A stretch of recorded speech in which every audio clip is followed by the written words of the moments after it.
Mga kaibigan, muli po ay sumasanyo ang isa pang edisyon ng ating palatuntunan, ang Tipon-Tipan sa PIA. Isa pong magandang umaga ang sabi natin dahil talagang maganda ang umaga natin sa pagkakaroon po natin ng mga guest na mamaya po ay papakilala natin sa inyo. Sa ngalan po ng regular host ng palatuntunan ito, si Oliver Bakay, ako po ang inyong lingkod, si Benji De Iro. Kung matatandaan po ninyo mga kaibigan, sabi nga natin ay ang Pilipinas ay isang bansa na napakaraming mga acronyms, di po ba? Kanya-kanyang acronyms yan, lahat-lahat. So, there are acronyms nga na kuminsan nagkadoble-doble and hindi natin alam kung ano. This is also the case of our guest ngayon na kung saan nga ay masasabi po natin na sometimes either to their advantage or to their disadvantage. Mga kaibigan, bisita po natin, karangalan po natin for the first time dito po sa Tipon-Tipan sa PIA ang Regional Director ng Parole and Probation Administration, that's PPA, si Director Perlita Busaing. Magandang umaga, ma'am, and welcome sa ating palatuntunan, ang Tipon-Tipan sa PIA. Magandang umaga po naman, Sir Vinci. We're very much happy and glad to be of service sa atin pong mga kababayan dito sa Region 2, Tuguegarao City, Cagayan. Okay. Ma'am, may mga kasama po kayo. Pwedeng ipakilala po natin kung sino ang mga ito. Kasama ko ngayon ang dalawang Chief Probation and Parole Officers namin dito sa Tuguegarao City at sa Cagayan 1. Sa Cagayan, let me start first with the lady. No? Ladies first as usual.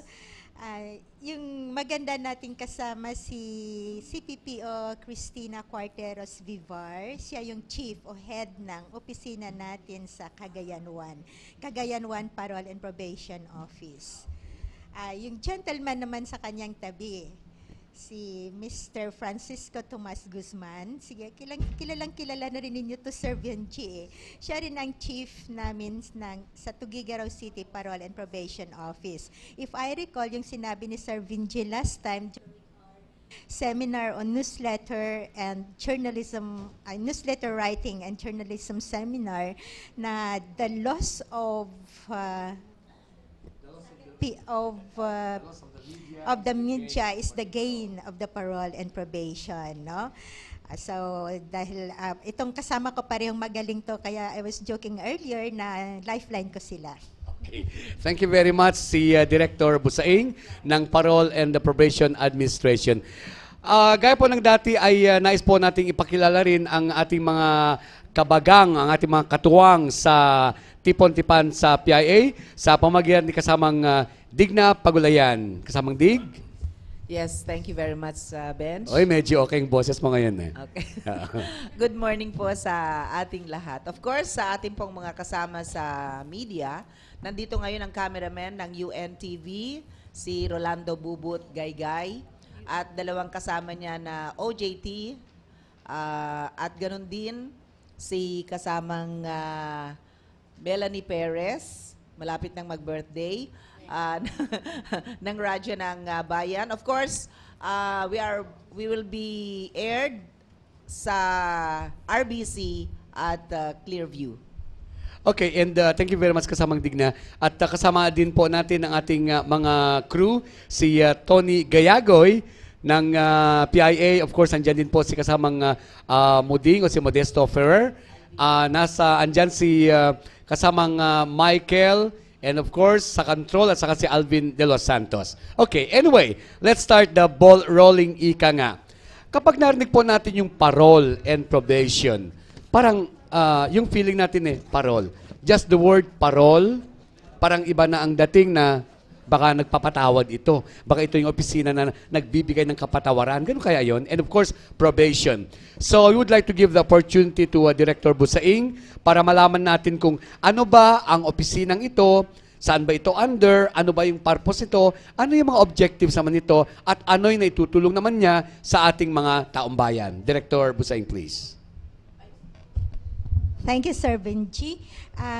Before answering all those questions na napakahaba, let me greet muna yung mga kasamahan. Nakalimutan kong i-greet lahat. So, good morning to Ma'am Digna Pagulayan, to Miss Lani Perez, to, sino pa to? Ariel, Anyway, lahat na dito, no? So, although I had may lista ako ng mga names as mentioned kanina. Good morning po sa inyo lahat, and especially to the viewers and the listeners of this program. Minsan, sa dami nga, totoo yung sinabi ni Sir Benji kanina na mga acronym. So, PPA may be interpreted as parole and probation. It may be interpreted with another government agency. So, parehong magagandang ahensya, may pagkakaibang mission, may pagkakaibang objectives when it comes to service sa ating mga kababayan. Parole and Probation Administration is originally named Probation Administration. It was created under PD 968, yung the Adult Probation Law of the Philippines. Ang pinaka-objective po nito is yung pagbibigay ng tsansa doon sa ating mga kababayan na nagkasala at hindi lumampas yung kanilang sentences yung sentence nila is not more than 6 years, para mabigyan ng opportunity na mabalik, ma-mainstream to society once again, and they can live a life of respect and dignity, which nawawala kapag ang isang tao ay na-convict at nalagay sa prison. Probation actually is a community-based treatment, meaning we do a rehabilitation not inside jail, because that is the work of the Bureau of Corrections, but we do rehabilitation under a community-based setting, utilizing or seeking the assistance of responsible members of the community, of the LGUs, of other people, their family, and other significant persons in the life of the offender, so that ma-rehabilitate po siya. It is rehabilitation by making him go back to his family, fulfill his family obligations, go to work if he is still accepted by his employer, and live as normally as with all others, members of society na hindi na-convict, no? So, nung nagkaroon kami ng functions to supervise also parole, our office was renamed Parole and Probation Administration to recognize the fact that those released under parole and pardon with parole conditions, sinusupervise po namin sila, and we take care of them of the remaining years na nasa jail sana sila, pero napunta na sila sa amin for rehabilitation. So yun yung remainder years. Kasi doon sa parole, you call it the indeterminate sentence law, nagkakaroon ng itong pag-explain ko lang ha. Nagkakaroon ng, for example, may minimum and maximum term of imprisonment. So once they serve the minimum term of their imprisonment, yung pinakamababa na portion ng kanilang sentensya, pwede na po silang mag-apply for parole and ma-release dyan. No? Yung remaining portion, sinusupervise namin up to tinatawag na end of their maximum sentence. And we have also pardons with parole conditions, kasi we know for a fact that parole is the prerogative of the President of the Philippines, of His Excellency. So, pero may mga pagkakataon na yung isang tao ay hindi totally, kasi apat na klase yung ating yung executive clemency. We have reprieve, where there is a stay of the execution of the sentence. Meron ring commutation of sentence na from maximum nami-minimize yun, nalilesen ang kanyang sentence. There is what you call pardon with conditions, and there is another absolute pardon. So yung mga absolute pardon, hindi na kailangan i-supervise because totally na-absorb na sila doon sa mga liabilities na incur nila as a result of their commission of the offense. Whether it is civil or criminal. So totally na-absolve, parang pinatawad sila, no? But yung mga pardonis naman na may parole conditions, yun pong napupunta sa amin, sa opisina. And we do rehabilitation activities, no?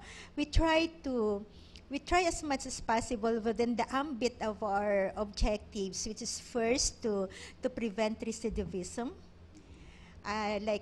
It is keeping the person, it is totally reforming the person so that he will not go back into a life of crime.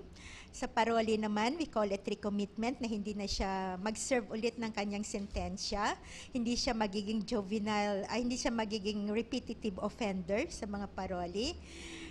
Another objective that we have is that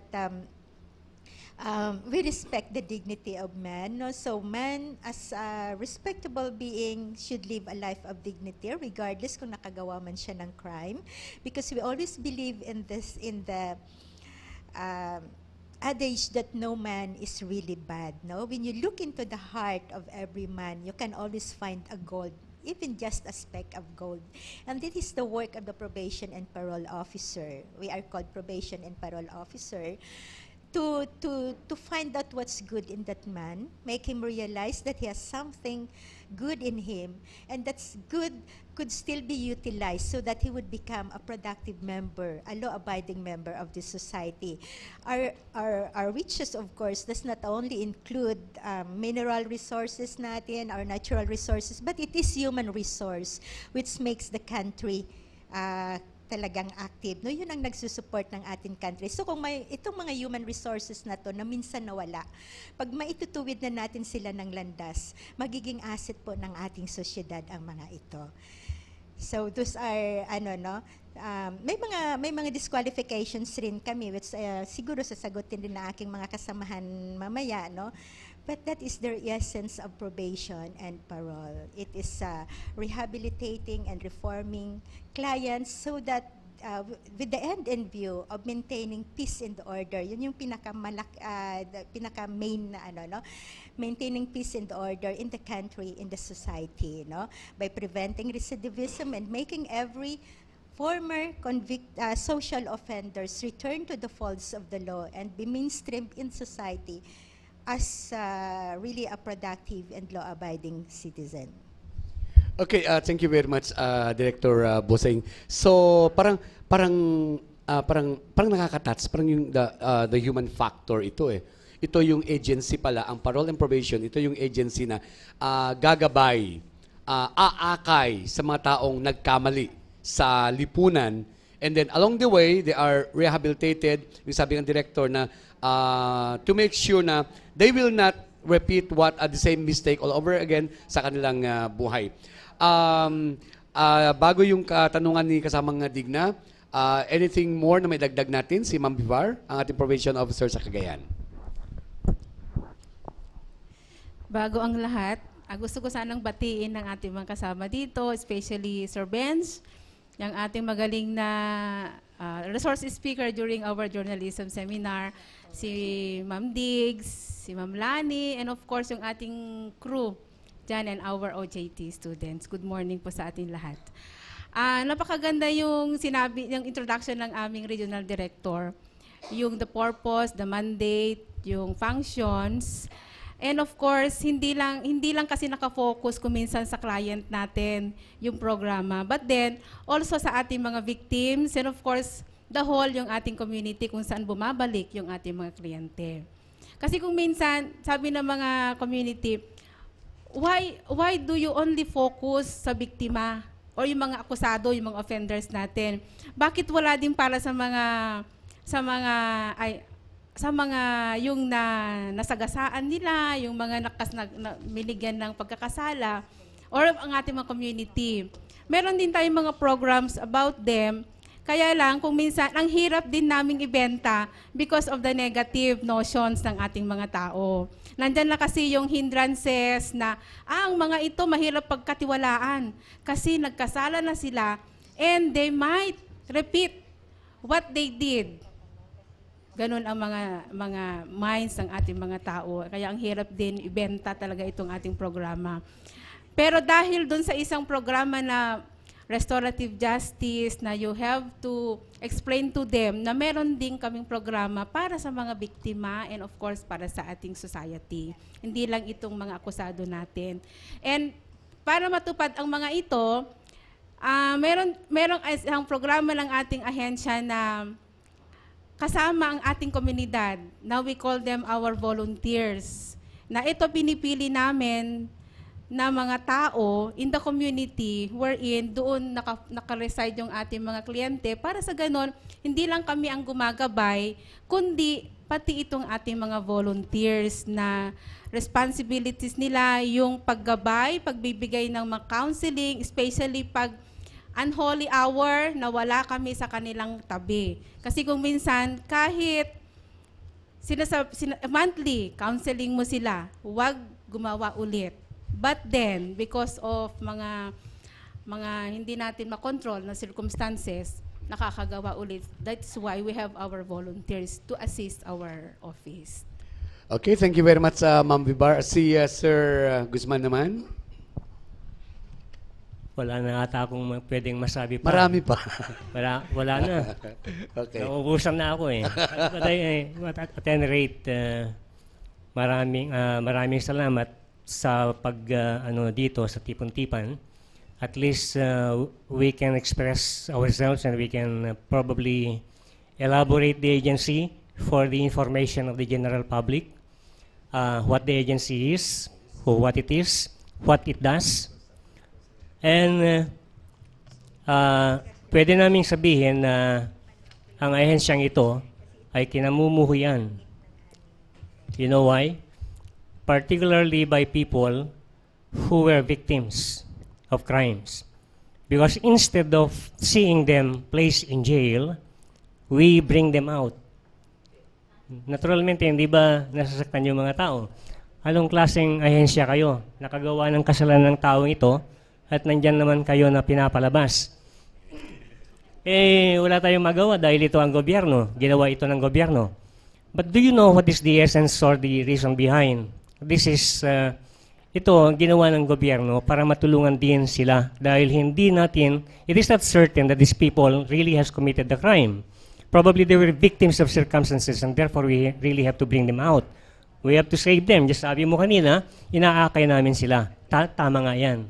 Inaakay namin sila. Not that we are trying to stand beside them or stand with them in the commission of the crime, but we are there to enlighten them about what they did, if ever they did. And for them probably to be remorseful of what they did if it so happens that they really had committed the crime. Okay? I reserve to answer more questions later on. Good morning. Okay, thank you very much sa kasamang Francis. May nais na iparating sa atin si Director mamaya, no? Especially yung tatlong proseso, kung paano ba i-rehabilitate yung mga mga clients nila. But before that, yes, kasamang Digna. Thank you, Benz. Muli, magandang umaga po sa ating lahat. Para siguro malinawan, Benji, at kay Director, when does pardon and when does parole comes in? Okay. Yes. Yes, ma'am. Kailan daw na tawagin na parole? Kailan daw tawagin na pardon? Okay. Kasi yung pardon naman hindi mo naintindihan pardon? Hindi naman yun di ba? Okay? Sige. Thank you for that question, Ma'am Digna. Kailan tinatawag na probation, parole and pardon? Isama ko na yung probation. Okay. Ang probation is yun yung pribilehiyon na binibigay sa isang tao. Katulad ng sinabi ko kanina, kung qualified siya doon, no? Kung may qualifications yan. But primarily, yun yung mga sinasabi nating first time offenders. Ibig sabihin, una best pa lang sila na nagkasala at nasentensyahan. And the sentence does not go beyond 6 years. No? So yun ang minimum requirement. And of course, with that, masasabi natin na hindi mabibigat yung mga kaso nila. Pag nag-apply sila ng probation, of course, through the court, they applied for that, and the court will order the probation officer to conduct an investigation to determine the desirability or the worthiness of the person to avail of probation. Pag pag na-qualify na siya, we state that in our report to the court, the post-sentence investigation report. At kung ma-approve yung kanyang probation for a certain period as recommended, paglabas po niya, ang tawag sa kanya ay probationer. Or in Tagalog, we call that subuklaya. So, yun ang unang kliyente namin. At yun talaga ang pinakaunang trabaho namin, no? Since 1976, when naging operational ang parole, ang probation administration. So, in 2009, nung nadagdag sa functions namin ang rehabilitation ng parole and probation and pardon, yung naging parole and probation administration kami.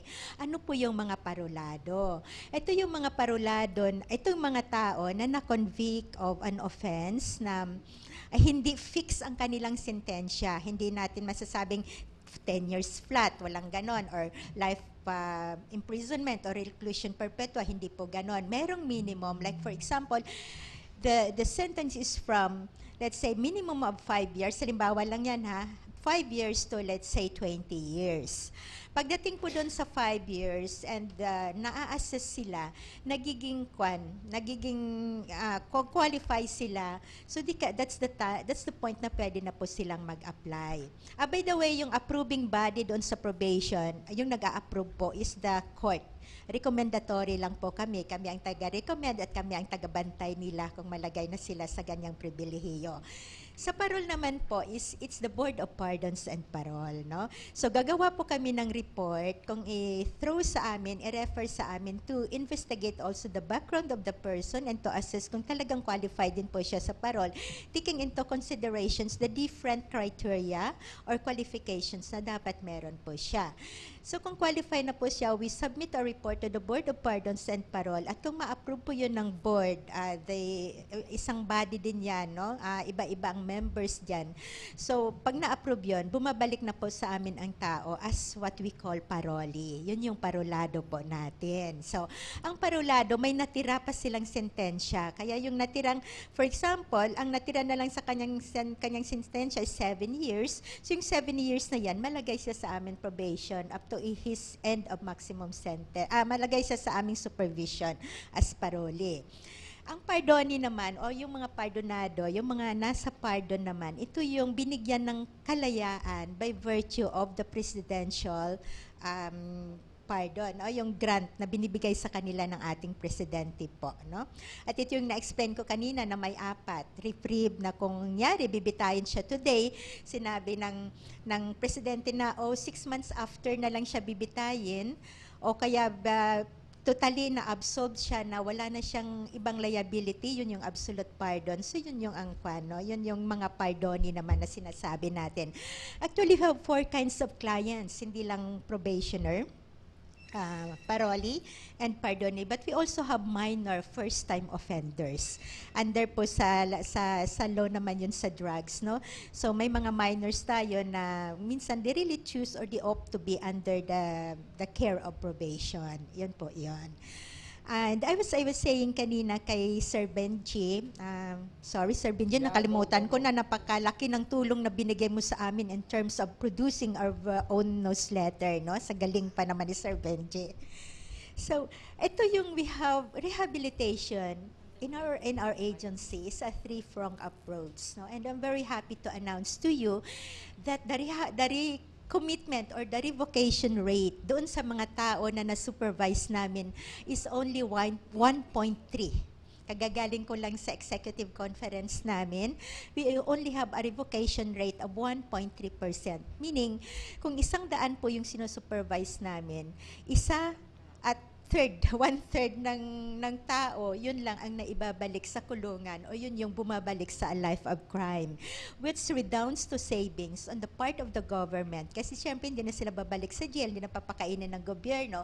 And it is also the gain of the society with the fact na talagang napapakinabangan na rin natin sila. Hindi na sila, kung baga, tax eaters, kung di taxpayers na sila, kung magkakatrabaho sila, no? So going back to the rehabilitation program, which Christy a while ago mentioned, no? Na-mention yung TCRG and BPA. Ito yung 3-prong, kung baga sa fork, 3 ang aming times na gano'n, no? 3-pronged approach to rehabilitation. We have the therapeutic community, which is the core treatment program na ginagamit namin. At dito sa therapeutic community, ano po yung mga aspeto nito? So we have intellectual vocational. Tuturuan ng tao na magsulat kung di siya marunong magsulat. I-build up yung kanyang capability to live a life na productive, sustainable ang kanyang work, na mapapakain niya ang kanyang pamilya. Or kung may chance pa siyang mag-aral at magtapos, makapag-aral ulit siya by way of referring to other agencies of the government like TESDA for the vocational training, or maybe to other schools, state schools, and even private schools who would be willing to accept our clients, no? So intellectual and vocational, that's capability building on their part. So moral and spiritual. So we make use of the assistance of priests, moral advisors, pastors, no, na makapag-develop naman ng kanilang spiritual and moral aspect, no. So also we have also yung sa moral, spiritual, intellectual, survival. So ito yung survival rin na, of course, kung hindi na siya pwedeng mag-aral, yung ma-survive niya ang kanyang life, no. So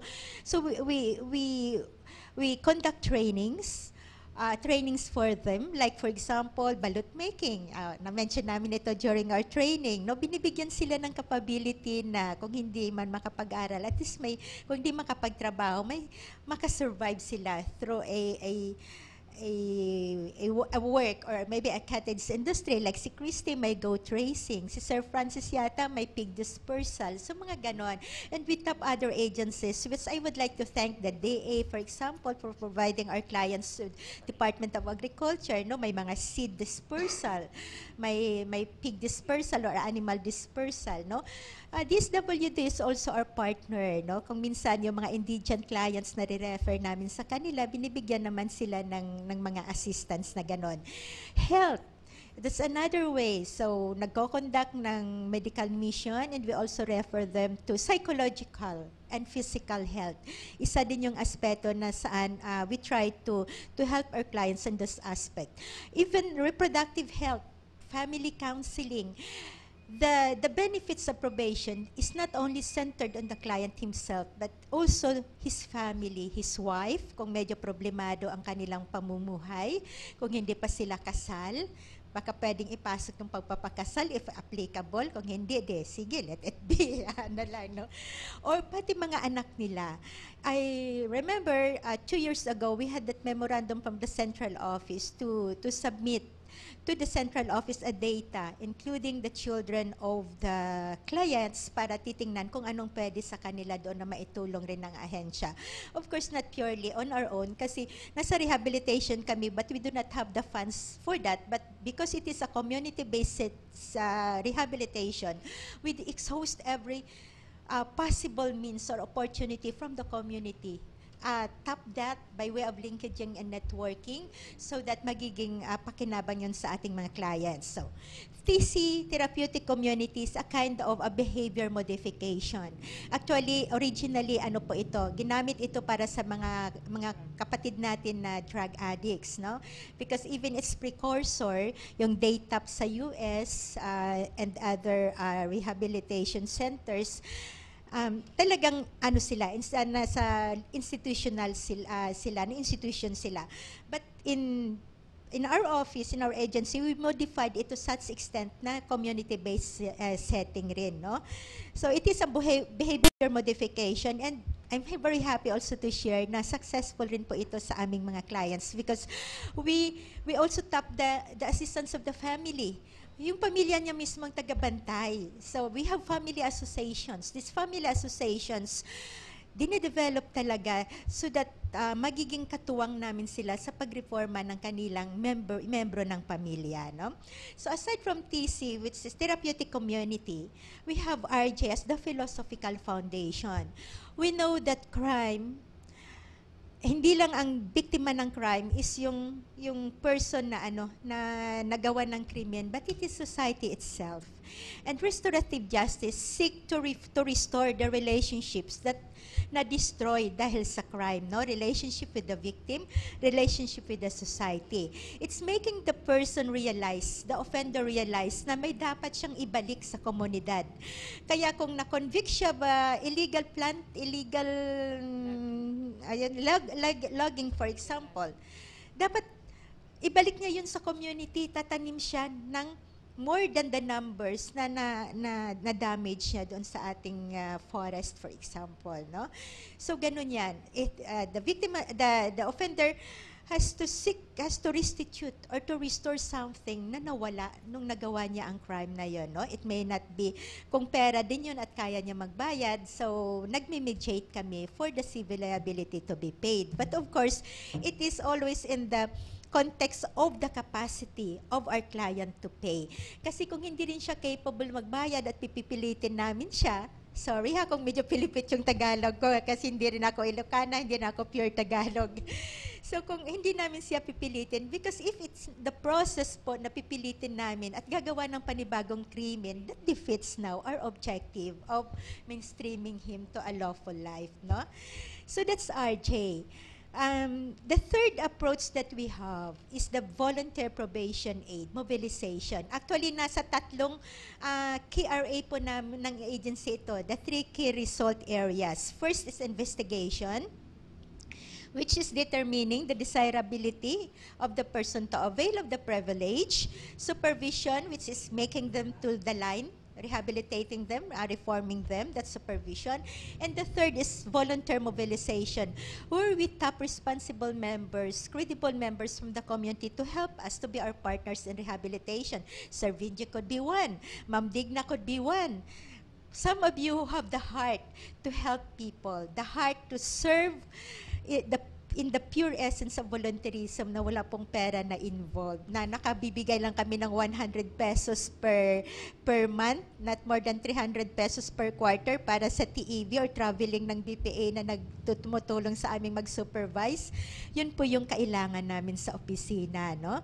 And right now we have around 11,000 volunteer probation aid all over the country. And to think of it that we are supervising 44,000 or close to 40,000 active supervision cases. Yung 44,000, the rest of the 40,000 na yan, yung 44, na may mga pending kwa na ibig sabihin na recommended namin for termination na hindi pa na-actionan either ng court, ng BPP, or ng BPP, no? So nakapagsabit na kami ng termination report, summary report for these people. So, kung iisipin ninyo, ilan lang ang aming personnel complement, and we have this huge number of clients, 40,000, close to 40,000 active supervision. How do we do this without our volunteers? Hindi ho namin magawang one-on-one ang kanila, kasi yung volunteer po nasa community. They're the first, kumbaga, silang mas unang nakakaalam kung anong nangyari ulit doon sa sinusupervise namin, i-report namin yan sa kanila. Or kaya kung nawawala, tinutulungan kami maghanap. And also, to really make them credible and fully capable, we give trainings.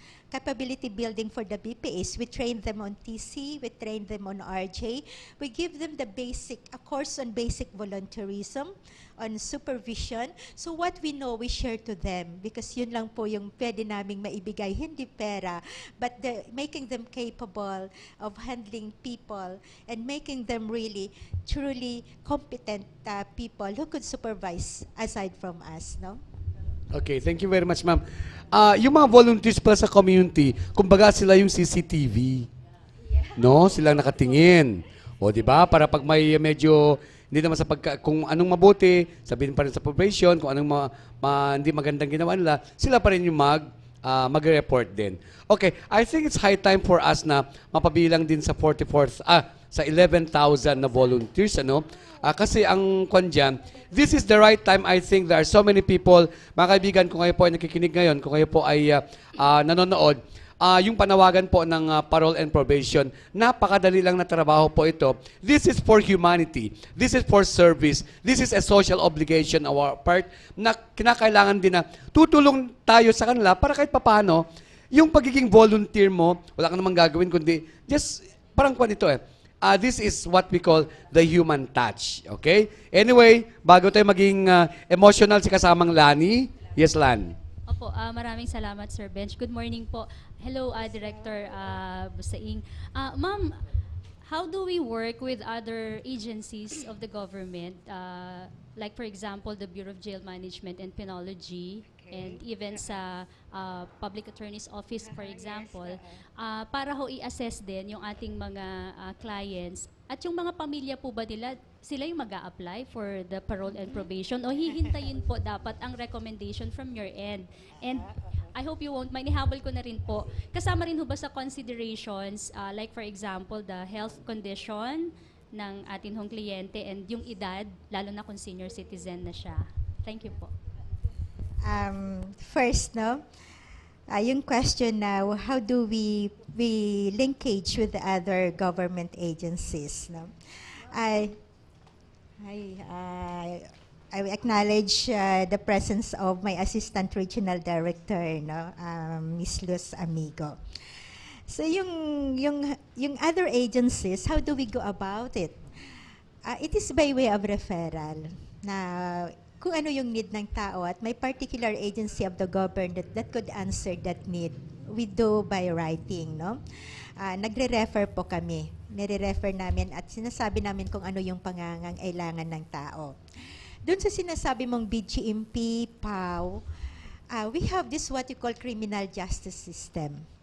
Criminal justice system is composed of the police, sila yung apprehending officers, so hulilihin nila yung offender.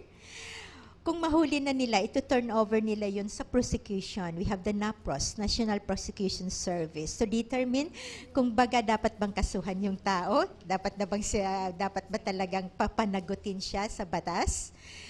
And the Public Attorney's Office, kung hindi po kaya ng ating mga kababayan na magbayad po ng serbisyo ng isang private lawyer, sila po nag-handle ng mga cases ng mga indigent clients natin, no?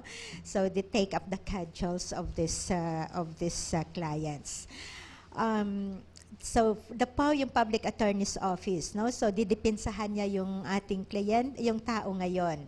Now the court, which is the fourth pillar of the criminal justice system, of course the court will have to decide whether to convict or to absolve the person, no? Sa offense na kung saan is being accused of, no? And the fifth pillar is the community. Rehabilitation nga pala, rehabilitation. Under rehabilitation, meron kami, the Parole and Probation, the Administration. We have the Bureau of Corrections, which is also under, kami lahat under PAW, NAPROS, PPADOJ, then Bucor, we're under Department of Justice, no? We have jails, we have the BGMP, the Bureau of Management and Jail Penology. These are under the ILG, Department of Interior and Local Government, no? So whether yung jail is a city jail, it is a provincial jail, so yun yung nasa under the ILG. And of course, they also have their own rehabilitation program, and that is institutionalized. So corrections is two types, yung sa amin na community-based at yung institutional na dapat doon talaga siya sa jail. Okay, the other question as to the family, who will apply for the person? Yung pamilya ba nila? So, kung probationer yan, at the process na upon conviction, the lawyer will have to make a motion to the court na the person is, the offender will apply for probation. When that motion is given due course by the court will order us, will give us an order to conduct an investigation wherein within 60 days we have to furnish the court with a report with our findings, no? And with that, kung recommended siya for a grant or for denial, it is also the court that will act on the granting or the denying of the case. So in essence, we are also officers of the court. We are also officers of the court. Okay, thank you very much. Yeah? Okay, may follow-up. Gusto ko rin i-acknowledge si Ma'am Amigo, ang ating Assistant Regional Director, Ibanagyan. Pero yung director po natin ay taga-Bisaya. Di ba, ma'am? Iloilo actually. Yes, oo. Okay, mamaya bago ang mga questions ng mga OJT natin. Yes, Lani, follow-up? Yes, sir. Follow-up lang po, madami yung dun po sa consideration, sa halimbawa kung sa health condition and sa edad po ng offender. Of course, lalo na doon sa parol, mas malaki, binibigyan priority yung 70 years and above na immediately maipapalabas sila. So, yung may mga, also another prerogative doon sa parol, na marirelease sa parol, is those prisoners suffering from certain illnesses na nai-endanger hindi lang ang kanilang life, but also the life of their fellow inmates. So, isang priority din po yan pagdating sa parol, pag-release sa kanila sa parol or sa pardon, sa mga considerations. There are other certain requirements. It's, siguro kung gustong i-explain ng aking ARD or ni Christy or ni Sir Francis, para mabigyan naman silang ng opportunity na magsalita. Okay, yeah, okay. Lifeline. Yes, si Ma'am Vivar. Doon lang sa portion ng age and health condition ng ating sa probation, minsan we give them due consideration doon sa period of probation. Kasi meron kaming criteria. Like for example, kung medyo matanda na siya, tapos nag-commit siya ng crime, ang points noon medyo parang mababa.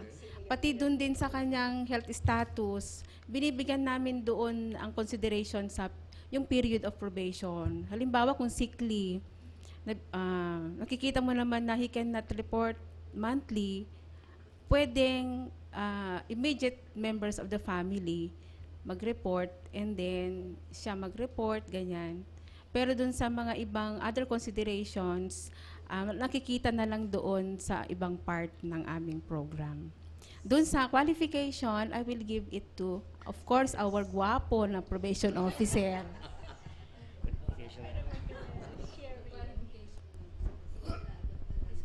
Well, as mentioned, qualification ako for probation. When he gets convicted, initial na yun, no? When he gets convicted, then the sentence is below 6 years, and at least a first-time offender, then he is qualified to apply for probation. When the crime committed by the petitioner is a crime against national security, that automatically disqualifies the petitioner. When the convict has started to serve his sentence in jail, then he is disqualified for the application for probation. A petitioner who wants to be placed on probation should be one who did not serve any single day in prison. That is service of sentence. But if the person has been placed in jail pending the litigation of the case, he is not yet considered serving his sentence. He is on custody for safekeeping lang. Hello? Lahat ng nasa BJMP, hindi lahat yun ay sentensyado. Nandun sila dahil the BJMP personnel are keeping them under safe custody, not serving sentence. Serving sentence lang pag final na ang conviction.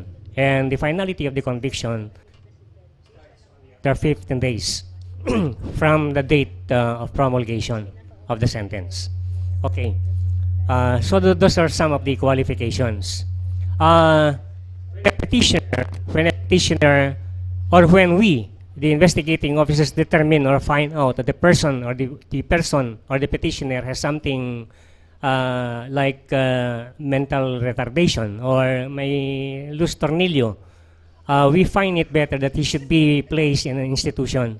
We don't have any phase of trying to handle them because actually we cannot handle them. We cannot be like an abnormal person who would talk with an abnormal person. Okay. So those are the qualifications for parole. a parole, in addition to what my director said, may not necessarily be, the sentence may not necessarily be above 6 years. Example, when a petitioner for probation has been given a sentence of 2 years, definitely the sentence is probationable. But when we find out that from the community he is not deserving of temporary liberty, we deny. And therefore, when we deny, he does not serve his sentence outside, but he has to be placed in jail. Okay. So, because the sentence is more than 1 year, he may qualify later on to apply for parole. Pag, for example, the sentence is 6 years, 6 months to 2 years. Well, the minimum is 6 months, and the maximum is 2 years. So he can avail of parole after serving sentence within 6 months, if the character inside prison is okay. Okay. Sa, maraming condition eh. Okay. Okay. Okay, anyway, I think may katanungan ng ating mga OJT naman. Please introduce yourself. Good morning po, ma'am. Good morning po. Okay. Good morning po, ma'am. Good morning po, sir. I'm Geraldine Macapia, intern po ng Philippine News Agency. So, nais ko lang pong itanong kung each year ba may mga nabibigyan ba, nagagrant ng parol, ng probation, at may certain target ho ba kayo sa mga bilang kung ilan ang bibigyan natin? Okay. Yes, ma'am. Okay, si ARD. Okay. So the question is, every year, ilan ba ang nabibigyan ng parole or ng pardon? May target ba ang mga ito? Unlike other agencies na dapat sa 2014, 5 ang ating mabigyan ng parole. Parang ganun, no? Yes, ma'am? Good morning to everybody. Luckily, my maiden name is Macapia. So, oh, now, Diyos ko, small I will world. answer your question. There is no target number because as they come to apply to us, especially kung parol yan, sa parol, mapapasok sila. At kung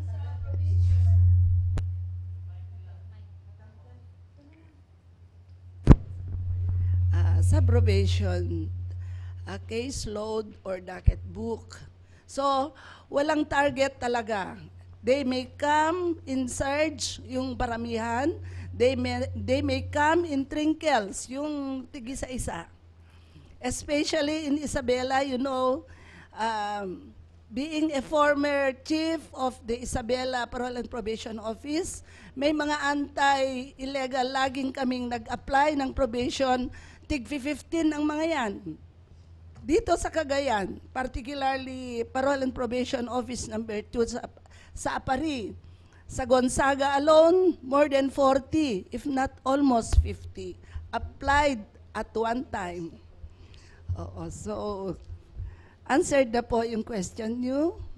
Okay. I think along that line, I would like to ask Francis and of course si Madam Cristina, ilan na, in your respective areas, ilan na ba yung nabigyan natin ng parole sa pardon in the last, say, 5 years siguro or even last year? Yes.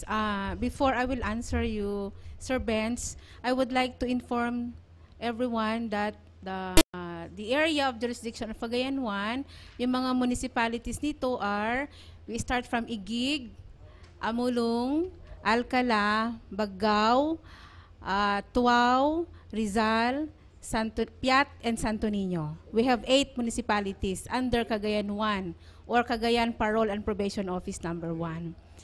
Sa Cagayan 1, under Cagayan 1, ang data na hawak ko ngayon as of December 2012, our active na naiiwanan who are under parole and probation supervision, we have 81 active supervision cases. The past years, kasi every year, we regularly drop, parang regular na yun eh, more or less 50 per year ang nadadrop sa aming opisina every year.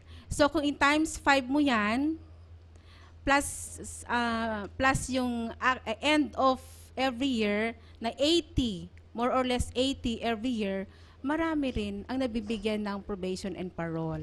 Especially yung ating, ngayon, probation, medyo tumaas. Medyo nawala na kasi yung ating mga drug offenders kasi tumaas na yung penalty imposed. Kaya medyo kumonti ang aming probation because of yung bagong batas natin sa drugs.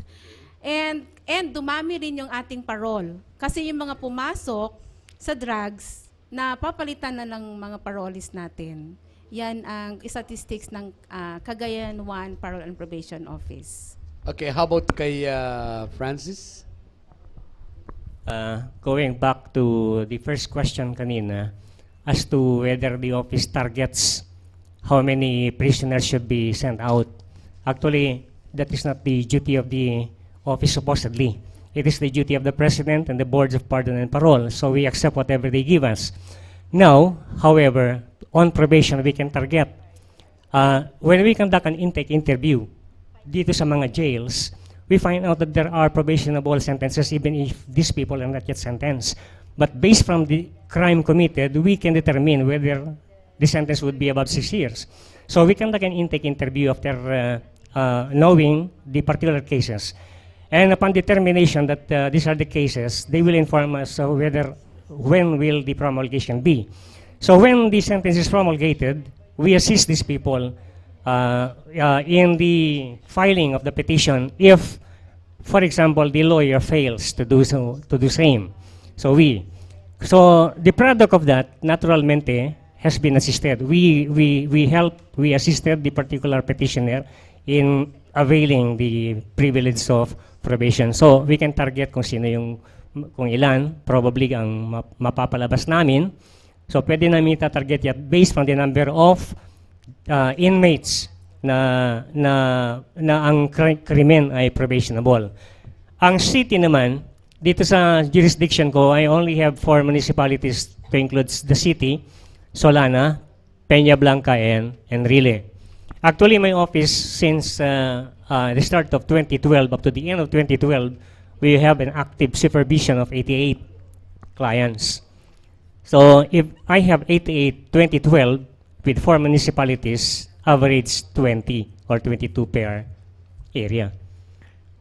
As of this year, as of to date, my office already received 11 petitions for investigation, and 7 ang dumating galing Manila, galing NBP, galing board. May dala pa ako doon. May dala ako ngayon doon. Marami ngayon, nadadagdagan kami, dumarami.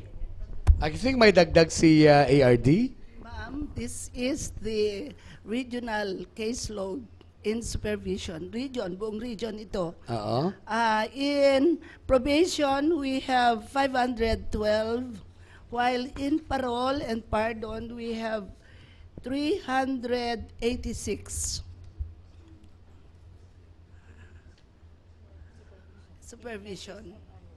Supervision caseload. Okay, thank you very much.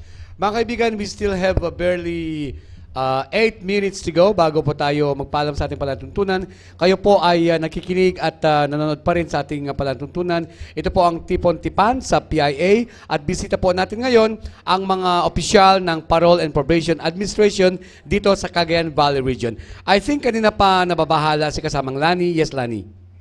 Hindi naman kasama Diggs. Kaya Okay. lang, kaming dalawa ni Mami Diggs nagtatanungan. Oo. So siguro, Ang itsura nyo kanina parang probation officer kayo nagdi-discuss din kayo eh. Oo. Hindi, siguro concerned din ng ibang mga kababayan natin kasi we are just curious kung halimbawa po ba na siya bibigyan ng parole or probation, inililipat po ba natin sa ibang lugar or ibinabalik po natin kung saan siya nakatira kasi yung stigma din po sa community. Oh. Apo. Nice question, Lani. Thank you po. Oo, ano? Oo. Okay, sige. Para makatulog ka ng maayos Oo, mamayang mamaya, gabi. Itong stigma na pag-uusapan natin, usually we have that fear sa sarili natin na baka mamaya itong tao na to talagang gagawa ulit ng hindi maganda, no? Ng hindi maganda na ganan. So, before we conduct investigation and before in the process of investigation and before we recommend either to the court or to the Board of Pardons and Parole, for a grant of probation or parole and pardon, tinitingnan namin kung saan yung pwede ang tao. So, kung saan siya pwedeng titira. Like, kung paruli siya, pwede ba kaya siyang bumalik doon sa kanyang lugar na dating tinitirhan? Baka hindi na siya pwedeng bumalik doon dahil wala na ang kanyang pamilya. And to make him return to that place, mawawalan siya ng gabay at instead na magiging tuloy-tuloy yung pamumuhay ng maganda, babalik siya sa life of crime. No, baka nandoon pa rin ang kanilang mga kalaban, baka mapatay siya. Like I was also a parole and probation officer. I have a client released on November and he was about to return to PMA. May employer kasi siya na working in PMA sa Baguio. Sabi niya, ma'am, babalik ako January. And December pa lang, pinatay na po ng kanyang pamilya na naging victim. No? So yung mga vendetta na ganyan, tinitingnan yan. That's why we do community interviews. We verify from the community whether these people are acceptable or not in the community. Kung hindi siya acceptable doon, we look at the other places kung saan siya may mga kamag-anak na willing tumanggap sa kanya at yung lugar na yon ay parang habitable or maganda para sa kanya wherein matatanggap siya ng mga tao doon. So, in the process of community interview, nalalaman namin ang sentiments ng victim, naging victim niya, kung talagang wag niyo siya ibalik dito, may strong opposition. The feelings of the family, whether they would like to take back the person or not, or ayaw na nila, o yung asawa, may ibang asawa na, yung mga anak na distribute na kung saan-saan, wala na siyang uuwian. Like I have a paroli na tumira na lang sa simbahan kasi wala na talaga yung pamilya. Oh, and of course, the other people in the community, natatakot ba sila? Ngayon, kung natatakot sila, how do we go about it na matanggap nila ang tao? We call through the barangay captain, the barangay officials, we call for a community conference, no? Na doon tinitingnan. By the way, we have this what we call circle of support under the restorative justice system, the RG system, where it is a kind of a gathering. It is an organization of a group of people who could really help the client. May membro ng pamilya doon, may barangay official, may teacher doon, kung may teacher siya dati na talagang nakatulong sa kanya. These are people who could help him in his rehabilitation. Kaya nga, kung ibalik siya sa community, dapat certain muna na tanggap siya at hindi na siya gagawa ng krimen, hindi na siya magiging inclined towards a life of crime, or kung hindi siya tatanggapin doon, may alternative siyang pupuntahan. Tinitingnan din po yan. Okay, thank you very much. I think medyo talagang nawawalan na tayo ng oras. Before we wind up, can we have some closing message mula sa ating Regional Director na si Director Perlita Busaing. Ma'am? Ang masabi ko lang sa ating mga viewers and listeners, let's all give people a chance. Katulad rin sa atin na kung minsan meron tayong pagkakamali, gusto rin natin na bigyan rin tayo ng pagkakataon. Ganon rin po sila. We are all brothers. We have to be keepers of our brothers. Okay, thank you very much. Nice said. So mga kaibigan, sa ngalan po ng ating Regional Director na si Purita Lica, sa ngalan po ng ating regular host na si Oliver Bakay, sa ngalan po ng ating mga miyembro ng iClub at sa ating mga bisita, ito po ang ating iiwang mensahe po sa inyo. Ang tao ay likas na makasalanan. Ang pagkakamali ay hindi po may tutuwid sa pagkakamali. At sino tayo para humusga?